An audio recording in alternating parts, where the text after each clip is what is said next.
Hi guys! Welcome back to Yanni's Room. Tara, pasok, feel at home. Ito na yung utang na episode.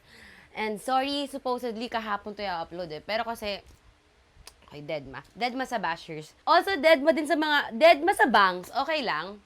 Deadmahin nyo muna yung bangs ko right now. Kasi nag-wash na ako ng hair kanina. And so, nawala na yung ano niya. Gets nyo, yung salon blowout shit. Nawala na siya. And trinay ko naman siyang i-style kanina. Pero, ano mga itsura nito? Ano itsura niya right now? Hindi ko alam. May something weird talaga sa length niya. Maybe kailangan ko na rin sisihin yung hairdresser. Kasi may something weird dito, hindi ko alam. Nag-bangs naman ako before, pero parang ngayon lang siya naging ganito ka-chaotic. And parang ayoko na muna siyang galawin ulit. Feeling ko kailangan ko na muna siyang pahabain. So, tiisin na lang muna natin. Kasi minsan okay siya. Pero minsan hindi siya okay. So, deadma na lang talaga. Anyway, for today's episode, iniisip ko if magbabasa ako ng letter. Kasi, ayokong magbasa ng letter palagi sa episode. Pero, feel ko gagawin ko lang siya mga once a month. Carry na yun, no? Okay, once a month. Ang daming nag-send ng letters na nasa same category yung problem. Ay, i-introduce ko pala muna yung segment. So, ito nga pala yung letters to Yanni. Ang annoying, no? Parang feeling ko every segment or every event na meron ako, lagi may Yanni. Yanni Space, Yanni's Room, Letters to Yanni. Ikaw na, Ti. Sa'yo na to, hindi na ako magtatangka.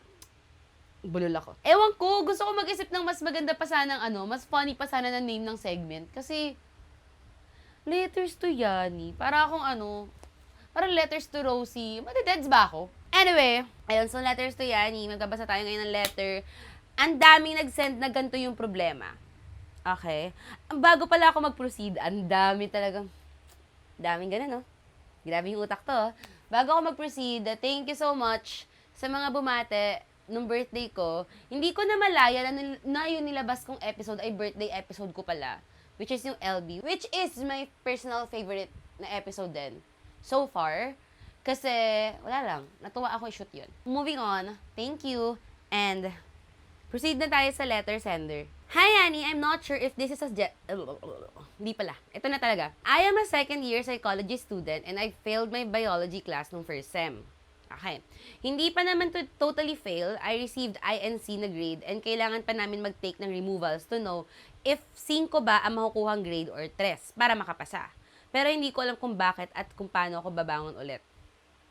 Okay, girl! Okay, pause. Para sa mga hindi pa college student, mga high school, or hindi magets yung gantong grading system, sa college kasi, at least sa ganto, yung 3, yun yung pasang awa. So, 1, 1.25, 1.5, 1.75, 2, so on and so forth. So, 3 yung pasang awa, and then 4 yung need mo mag-removals. Removals yung, it's either exam, or project, or paper, kung ipapagawa sa'yo ng professor mo. So, pag naipasa mo yun, it's either 3 ka, or 5 ka. 5 is drop. As in, girl, like, pack up tayo mga te, i-retake mo na yan next sem. So, ayun. Nakakuha na ako ng 4 before, or INC. Hindi ko alam if same lang sila, pero technically, nakakuha ako ng 4 before and, okay, mamaya ko na niya, Moving on. Bakit puro moving on? I am an only child and wala na kaming connection sa father ko. So, I know that my mom's expecting on me. But I feel so lost and feeling ko katapusan na ng mundo kasi kahit ano pang try ang gawin ko, I will never meet my mom's expectation and be allowed Kaya I can't make myself to bangon and mag-review para sa removals. Okay, first of all, your mom's expectations or your expectations? Wow! Ati, nakaaway. Hindi naman kita yung naaway. Pero, something to think about. Okay, mamaya, i-dig deep natin. Tuloy lang ako sa letter mo. Para lang ako nasa isang madilim na tunnel at hindi ko alam kung paano lalabas. Pero at the same time, dahil hindi ko rin alam paano makalabas, ay hindi na rin ako nagtatry makalabas. I feel so helpless. At isa pa, bading ako. So I know my mom will be very disappointed. I feel like yung pagiging loud na lang yung kaya kong ibigay sa kanya para maging proud siya. Pero wala, I failed her. Sisi, second year ka pa lang. Second year ka pa lang, ate, ha? Kalma mo muna yung pek-pek mo. Sorry. I know I did all my best to pass at makakuha pa rin ng grade na qualified for Laude. Pero wala, may mga prof talagang toxic. I agree. Okay. Akala ko dati, like, excuse lang ng mga student yung, kasi yung prof ko, ang hirap i-please, grabe ang taas ng standards. Kasi, okay, I mean, deserve naman talaga ng mga professor na magkaroon ng standard. That's standards. Like, that's the way that you can learn from them. May mga standards na need i-reach. And hindi kailangan ibaba palagi ang standards for you. Pero shit, may mga professor talagang inhumane na. I heard stories na may mga professor na nangroroleta ng grades. Banggitin ko ba yung university? Basta may nangroroleta ng grades. And sa experience ko, wala naman akong say sa intellect ng professor na yon, yun ang bagsak sa akin. Pero kasi, inhumane talaga yung workload na binibigay niya, yung expectations niya, and like, nung tinake ko siya, 2 subject niya yung tinitake ko, pinagsabay ko. Kasalanan ko yon. Pero kasi hindi ako nag-slack off sa subject na yon. Dun sa bumagsak ako. Sadyang hindi ko lang kinaya kasi parang hindi na makatao. Nasingit ko lang, pero totoo kasi na meron talaga mga professor na, tao ka pa ba? As in, tao ka pa ba? Moving on na naman. Going forward, I feel so lost, unmotivated, and I feel so helpless. Dahil dito, nag-cut off pa ako ng mga friends dahil hindi ko na rin alam kung bakit. I feel so mentally unstable to the point na nasasabotage ko na ang relationships ko with my friends. Ayun lang naman. Salamat, Yani. Okay. Ma, I hope by the time na-release yung episode na to, you are in a much better headspace right now. And nakapag-exam ka, or hindi ka nakapag-exam, and naipasa mo, or hindi mo naipasa. Either way, I hope you're doing okay right now, paglabas ng episode na to. So, ang daming nag-send ng letters na about academic validation and academic stress. And doon ko na-realize na marami pa pala nakikinig sa akin na estudyante. I feel like majority, may feeling ako na malaking percentage ng nakikinig sa podcast or nanonood ng content ko ay mga jugets. So, ang dami rin kasing tatanong about UP and also, okay, I feel so young. Young pa naman ako. 23 pa lang ako. Let's proceed. Moving on, going forward, let's proceed. Academic validation. Ano nga ba tong academic validation? Napatok sa mga chikiting. Nung bata ako, nung mga hayok din ako sa academic validation before.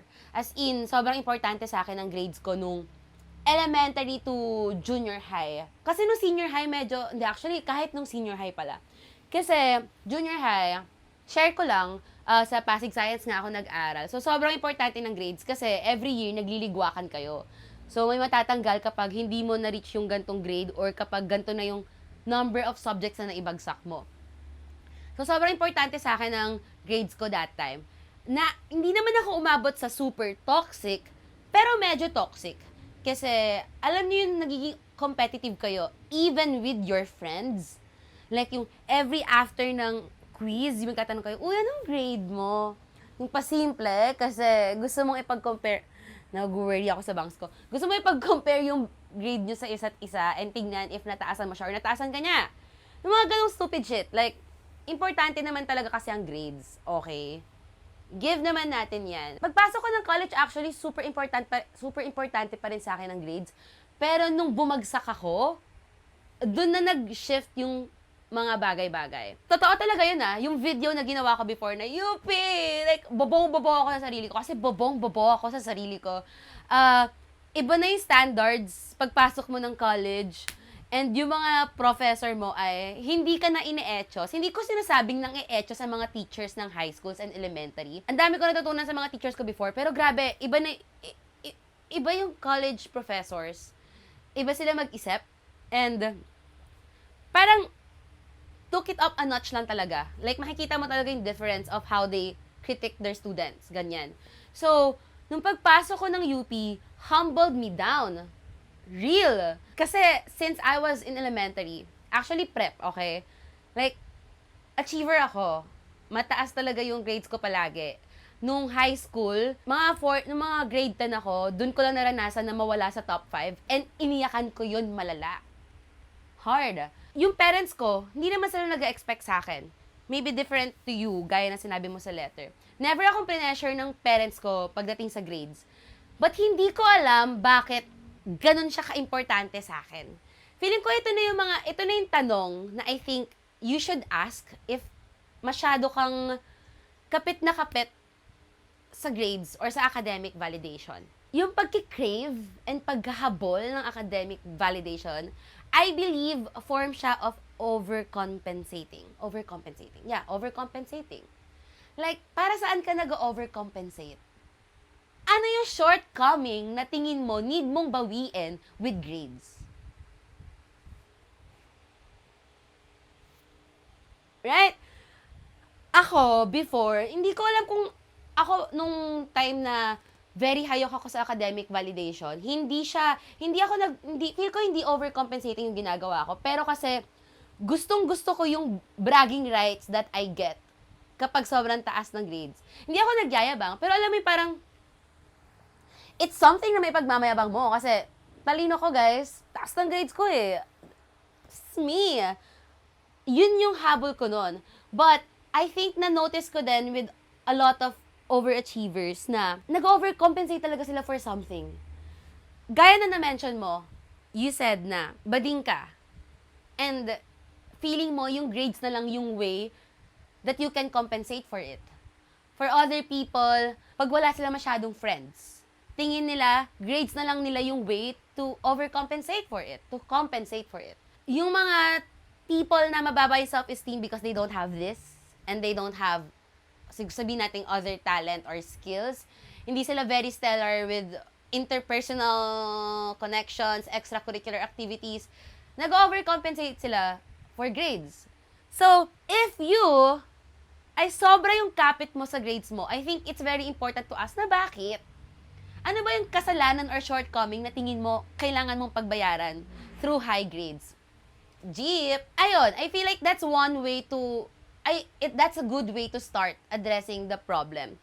Kasi, okay, ina-acknowledge ko again, sobrang importante talaga ng grades to students. Gets naman. Pero, you have to realize na it's not all that. Alam nyo, naisip ko lang to kanina habang binabasa ko yung letter. So, this might be mean, pero guys, kung kukuha kayo ng personality, grades ang pinaka-lame na personality na pwede nyong kunin. Like, parang yun yung pinaka-lame na personality pwede nyong i-take. Kasi what do you mean ng personality mo ay grades mo? Fuck! Sissy! Pero okay, wala lang. So every time mafe-feel nyo na nakikrave kayo ng shit, kailangan mataas yung grades ko, alalahanin nyo, wow, ang lame ng personality na to. Fuck! Kaya lang, just to, parang tumawa kayo slide. Pero totoo yun, feel ko ang lame na gawin mong personality yung grades mo. But again, okay, sige, balik tayo. Alam ko na hindi kasi siya mahirap tanggalin sa sistema mo. Lalo na if since bata ka, andyan siya. Nasanay ka mataas yung grades mo, na feel mo, dyan nakadepende yung worth mo, na as a person, magaling ka lang kung mataas yung grades mo. Mahirap talaga siyang tanggalin sa sistema mo. Okay. And gets. Kasi, for years, maybe, like sa sobrang tagal, naniniwala ka na yun lang yung meron ka. Naniniwala ka na that's all there is to you. Achiever. And hindi yun totoo. I think that is a lie na we need to stop telling ourselves. Grades matter, pero hindi lang ayan ang meron ka. Okay, for some students din naman, importante ang grades because of economic reasons. Okay, hindi naman lahat tayo ay mayaman at may luxury of time. Luxury, di ba? Luxury. Kailangan ko pang i-search. Luxury. Tama naman ako. Luxury. Hindi naman lahat ay may luxury of time. Okay? So, you need those high grades para, yes, laude, kasi it will help sa resume, I think, para makakuha ng magandang trabaho. And then, para makatulong sa pamilya mo. Okay? So, gets ko bakit importante yung grades. Also, toxic kasi I heard na may mga school or university na once magkaroon ka lang ng tres or pasang-awa na grade, automatically, hindi ka na pwedeng mag-run for Latin honors. Which I think is stupid. Kasi, tang ina, madali ba ang college? Hindi madali ang college. And I feel like ang stupid na one subject na na-fail mo nung first or second year ka is enough to cut you off. Cut you off? Is enough to hinder you from getting a Latin honor. Sa UP kasi, ang standard lang is bawal kang, basta kapag nag-underload ka tapos hindi ka nakapag-file. Yun yung alam ko. Which is, I think, ang hirap din kasi ang hirap kumuha ng slot sa UP. So yun, economic reasons. Gets kung bakit importante ang grades for you and kung bakit minsan hindi talaga natin afford bumagsak. But the thing is, guys this is something na na-realized ko kasi working student ako, nung college ako. And super importante sa akin ang career ko nun, yung pag-content create. Kumikita ako sa career ko nun. Ako gumastos sa buong college life ko, galing sa sinusweldo ko. And habang nagtatrabaho ako nun, na-realize ko na, yung academics ko, it's not all that. Like, nababayaran ko yung dorm ko. Kumakain ako ng maayos, ng masarap na pagkain. Nabibili ko yung mga gusto ko dahil sa trabaho ko, hindi dahil sa degree ko. Or like, hindi dahil sa grades ko. Hindi ko nire-recommend yung thinking na yon. Medyo toxic siya na thinking actually. I think yun yung mahirap kapag working student ka. Kasi pag working student ka, tas kumikita ka, hindi mo na talaga makikita yung point.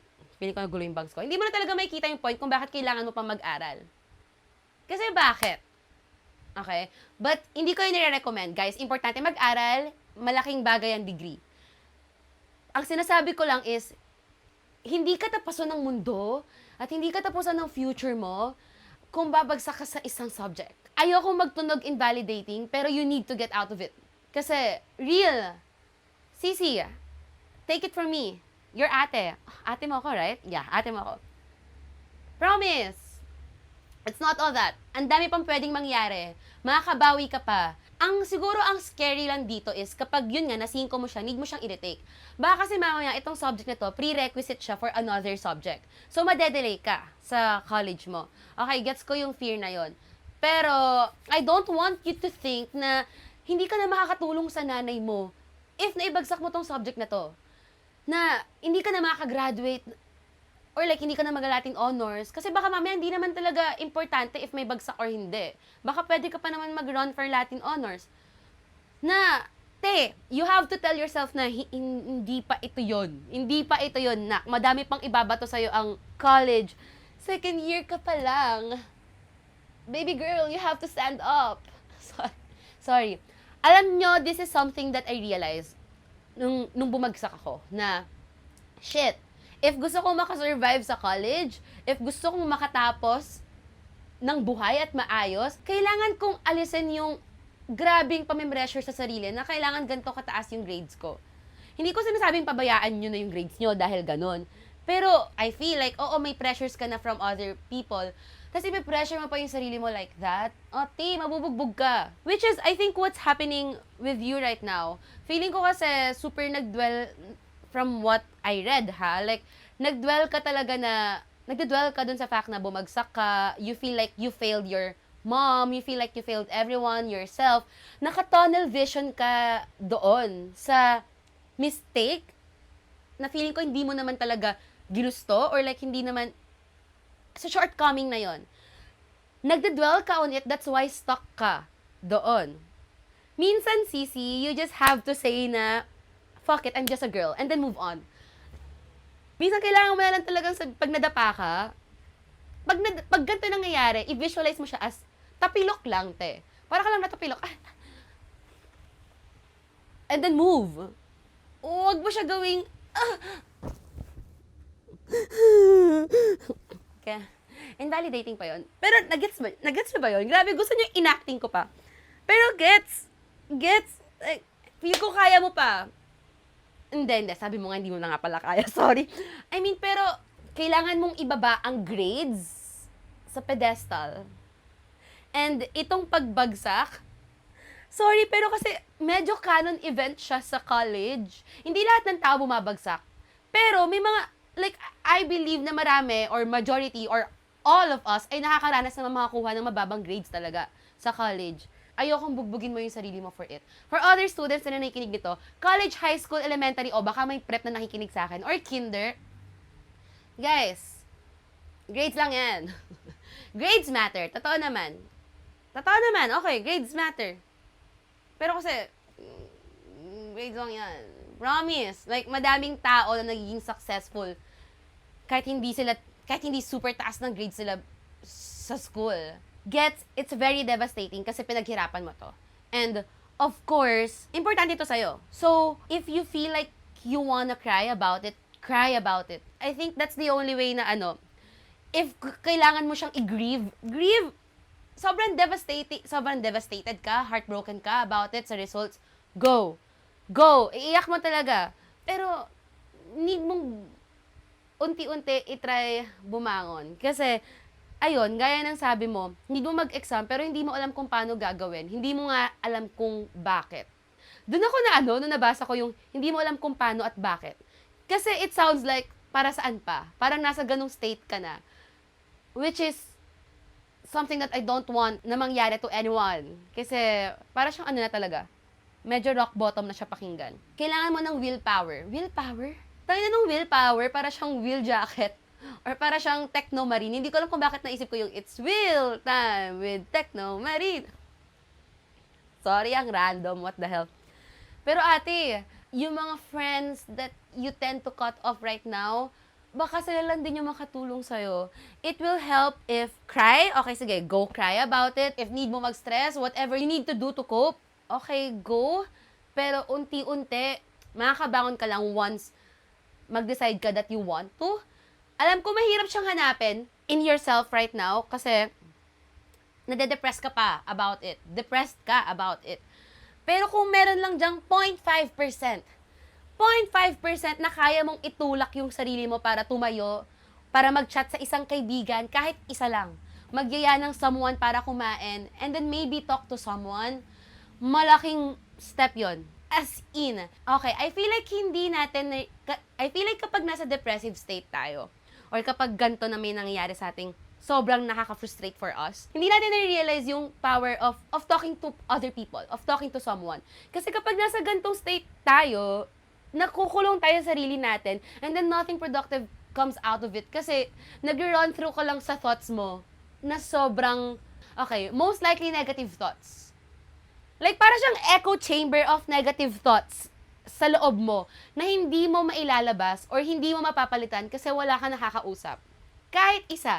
Alam niyo yung kapag meron kayong problema na sobrang depressed ka over, and then, kapag nakausap mo yung someone, a stranger or a friend, and then mag-give sila ng thoughts about it, and then you realize na, fuck, o nga no, like, hindi naman pala to hopeless case at all.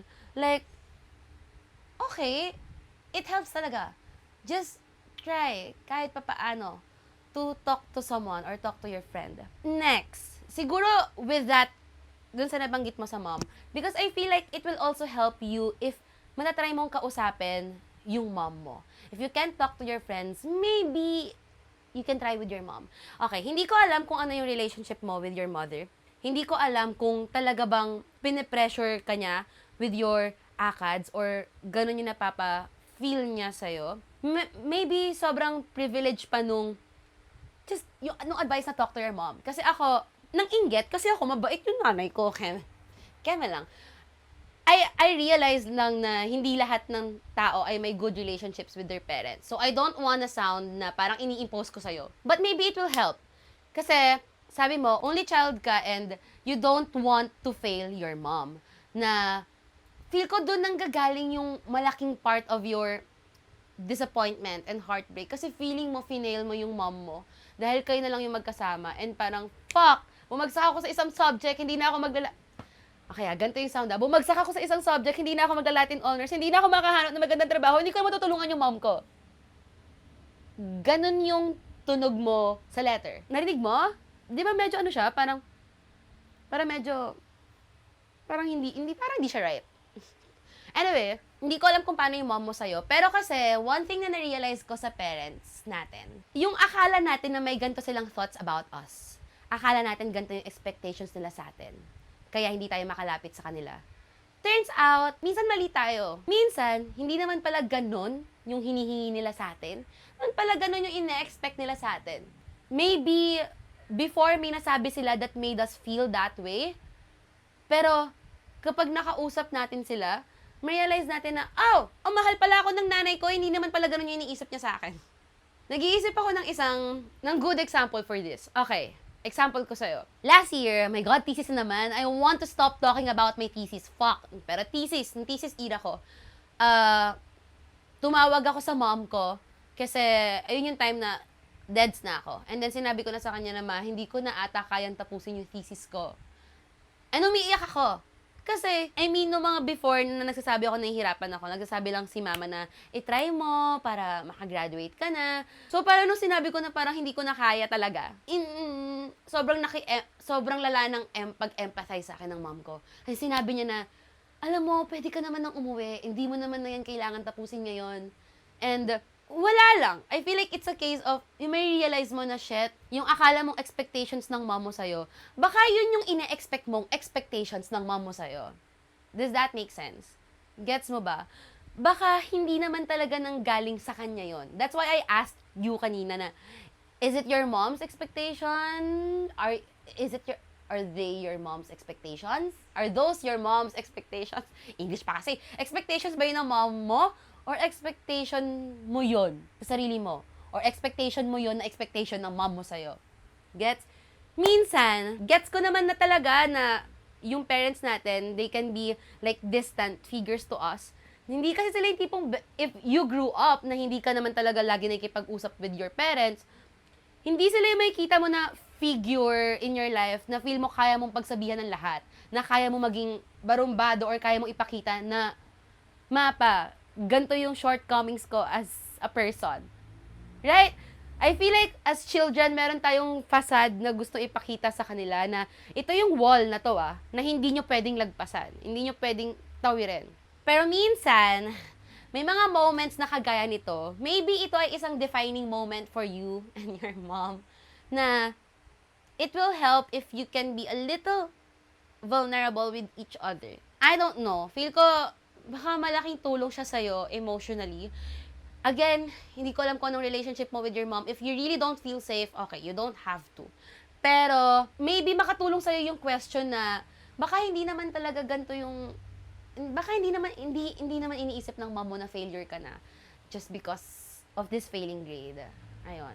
Kasi feel ko, mabigat na yung ganong pressure and expectation, mas bumibigat pa siya kasi mas lalo mo siyang ginaganon sa sarili mo. Alam ko hindi siya madaling gawin. Pero, siguro i-assure na lang kita, assurance na lang na meron akong gut feeling na maybe yes, nag-expect sa'yo yung mom mo, but I can assure you na hindi ganito kabigat. It's not as heavy as you think. I mean, it's heavy, gets ko heavy expectations, but feeling ko hindi siya ganito ka. Paano ko ba i-describe? Hindi ganun ka-importante. Hindi siya, big deal siya sa mom. Okay. Big deal siya sa mom mo, pero hindi kasing big deal lang iniisip mo. Okay. Sana naitawid yung message na yon. Basta, kasi tayo bilang mga jugets, I realize na madalas nag-i-impose din tayo ng kung, ganito siguro iniisip ng parents ko and shit. Pero totoo, hindi naman. Hindi ka pala talaga nila iniisip, Keme. Pero totoo, hindi naman. Tapos, parang mundo yung nakapasan sa'yo because iniisip mo, ganun yung iniisip nila. But then again, hindi nga. Hindi naman. Or maybe ganun nga yung iniisip nila. I'm sure, hindi gugustuhin ng mom mo na may mangyaring masama sa'yo. Kasi, ganito yung nangyari with your grades. Gets mo ba? I'm sure mas pipiliin ng mom mo na makita ka masaya rather than ma-depress because of grades. Because of her expectations. Fuck, I don't know. I mean, with my experience, yung mama at papa ko, they'd rather see me happy than mabaliw ako kaka-achieve ng mataas na grades dahil gusto ko yun i-gift sa kanila. Like, ang sinasabi ko lang, I'm sure your mother loves you. Only child ka, kayo na lang magkasama. I'm sure yung love ng mother mo for you, grabe, gusto mo yung pinapangunahan ko yung mom mo. I'm sure yung love ng mother mo for you ay hindi naman mag-e-end just because hindi ka makapagdala ng Latin honor or just because bumagsak ka sa isang grade. Ayun na lang. Para hindi ko na pa-complicated din. I feel like if kung kaya, maybe, sana, you can talk to your mom about this. Kasi if meron makakapagbigay sa'yo ng assurance na okay lang yan, and isang subject lang yan, and second year ka pa lang, maybe hindi si Yani Hatisu yun. Maybe it's gonna be your mom. Or maybe ako rin. Ang daming maybe. Anyway, yun lang yung thoughts ko about it. Feel ko sa'yo din talaga nanggagaling kasi na dahil only child ka, dahil bading ka, feel ko iniisip mo, grades mo na lang yung tanging worthy of loving about you. Ang lalim nun. Pero that's not true. That's not true.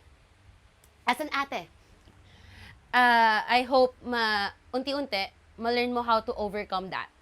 Kasi, you are not your grades. And, it's not all that. It's not all that. You're just a girl. You're just a girl. Ay, sorry. Phrase lang yung, I'm just a girl. But you're just a girl. Minsan talaga, you just have to say, I'm just a girl. You make mistakes. Feeling ko, bata ka pa. Bata ka pa. Alam mo, lately, 23 years old na si sis. Okay, sorry. Ano lang to? Chika lang to. Ang dami ko rin nakakausap na people older than me, mga 29 or pa 30 na, and then talagang yun yung pinaka-advice nila, na bata ka pa. Right now, of course, sobrang laking problema niyan to you. Pero in years, may realize mo na, fuck, wala na pala yun. Tapos na pala yun. Ako, nung bumagsak ako, ganun yun, iniyakan ko siya. Okay? Masakit talaga sa akin na bumagsak ako kasi, tangina, ano na ako? Oh my God, hindi na ba ako matalino? Ano ng person na, gets? Pero after that, graduate pa rin naman ako na Laudet eh. So, minsan talaga, you just have to cry about it. And then, alam mo, it will help din talaga if makasama mo yung peers mo. Kasi, kaya siya super hirap sa'yo dahil, feel ko dahil nag-iisa ka. Pero if may marami ka makakasama na, ay fuck, sabay-sabay tayo bumabagsak. Okay yun. Anong advice yun? But then again, no pressure. Gets ko why it's hard to move kasi hindi naman talaga madaling hilahin yung sarili mo out of it. But hindi ko sugarcoat sa'yo na hindi ka talaga makakaalis unless you decide to. So kahit talaga gaano kaliit na hope in your heart or in your body, sis, bombahin mo. Siguro, habang feel ko, nasabi ko naman na yung mga kailangan kong sabihin and what I wanna say. Ang akin lang is, para sa lahat ng mga estudyante at sa mga college students, naniniwala ako na isang malaking way para makasurvive ng college ay if matatanggap mo na from time to time, mababagsak ka. And from time to time, may mababa kang grades. From time to time, hindi ka stellar. Like, you have to accept na you are just a girl. Sometimes you're bound to fail. And hindi all the time magaling ka. Feeling ko we have to get out of our heads pagdating sa achievements talaga. Okay? Hindi ko sinasabing pag tinanggap niyo yun ay hayaan niyo na lang yung sarili niyo mag-slack off. Hindi. Ang sinasabi ko lang ay kailangan niyo maging open sa thought of failing. Para if ever it happens, masakit, pero you won't be this talk about it. Yun. Naalala ko nung bumagsak ako, as in ilang beses ko talagang trinay na wag na mag-dwell on it. Don't dwell on it. Kasi, the more that you dwell on it, gaya na nangyayari nga with you, the more na hindi ka talaga makakabangon kasi hindi ka makakakilos kasi stuck ka. Like, dun ka lang nakafocus sa part na yon na bumagsak ka. Pero, kailangan mong bumangon para mag-review and para mag-take ng exams. Okay, ito pa pala. Isang important din na feel ko advice ko for you. If hindi mo kaya, wag mo ipilit. Hindi ko alam if andun yung kakasabi ko lang kanina ng luxury of time. Baka hindi mo afford ma-delay. Pero if may choice, hindi ka pa mamamatay. Bata ka pa, lagi mo isipin na mahaba pa ang oras mo. And if hindi mo talaga ma-pull yung sarili mo out of it, then maybe don't. Kasi kapag stuck ka, para siyang, di ba yung sa Kumunoy? Wow, ang mutya ng Section E. Yung sa Kumunoy, di ba yun yung lumulubog?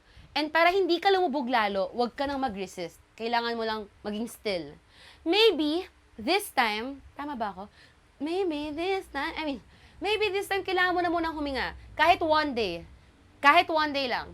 O para sa mga nasa same situation dyan, if you find yourself in this situation, okay, try nyo na, one day, wag yun na muna siyang galawin. Wag na muna kayo mag-aral. Lumabas na muna kayo, touch some grass. Kaya nga super importante sa amin nung nagta-touch ng grass, nung thesis era, kasi kapag sobrang naging in it, in that situation ka, malalamon ka talaga. So, minsan you have to remove yourself from it. Para lang makita mo yung bigger picture of ano na bang nangyayari sa situation na to and how can I move. Kasi, kung paano ko na-visualize, ginaganto niya yung, feeling ko hawak mo yung leeg mo. Yeah. Meaning may control ka over it. Yeah, it doesn't seem like it, pero meron. So, okay. Advice pala is touch muna ng grass. Pause. Huwag mong pilitan if hindi pa talaga kaya. Give yourself a day or two. Labas ka, nood ka ng sine mag-isa. Kain ka ng pagkain na gusto mo. Kahit kwek-kwek, go. If you wanna bond with your friends, go. Breathe. Hinga ka muna. Need mo mag-recharge. Feeling ko naubos mo na kasi yung energy and strength na meron ka kakaisip sa fuck, bumagsak ako. Shit, ano na. Yun lang naman yung advice ko. And I hope it helps. I hope it helped. Naniniwala ako makakagraduate ka ng maayos. Naniniwala ako makakapag-Latin honors ka pa. And everything will be okay. I hope kahit papaano na-reassure kita sa part na yon. And para sa other students na nag-send din ng letter about academic validation, maybe yung advice is hindi specific to your situation, but I think it will help. Diba? Yeah, I think it will help. Ang dami din kasi nag-send sa akin ng letter about paano daw matanggap yung sa UP or nothing. Paano matanggap if hindi nakapasa sa UP? Basically, same advice pa rin naman ngayon eh. Kasi, hindi siya end of the world. Pero feel ko other topic yon kasi gets ko yung pag-cling on sa Premier University. Okay, so other topic din. But, feeling ko makakatulong pa rin. Somehow. So, ayun lang naman. Mahigpit na yakap, nak. Sana hindi kita na-invalidate. I hope hindi invalidating yung paano ako pakinggan. Feeling ko lang talaga itong gantong mindset is something na na-build ko nung undergrad ako. Para makasurvive ako. So, ayun. Hey! Kaya mo yan. Sending you warm hugs and prayers. Wow! Thank you so much for listening to this episode. Ang lakas ata ng boses ko. Thank you so much for listening to this episode. I-follow nyo kami sa aming socials at Kwarto ni Yani sa TikTok and sa IG. And nag-upload kami ng episodes every Thursday sa YouTube, this YouTube channel, kaya paki-subscribe na. Sa YouTube every 9 p.m. Thursday, and then ina-upload ko sa Spotify yung episode every Saturday, 7 p.m. Fuck! Okay. And if meron kayong mga reactions to this episode, itag nyo kami sa IG. Follow nyo ako at Yani Hatisu, TikTok, IG, and Twitter. Though hindi na ako nagtitwitter. And mag-leave na lang pala ako ng isang question. Dito.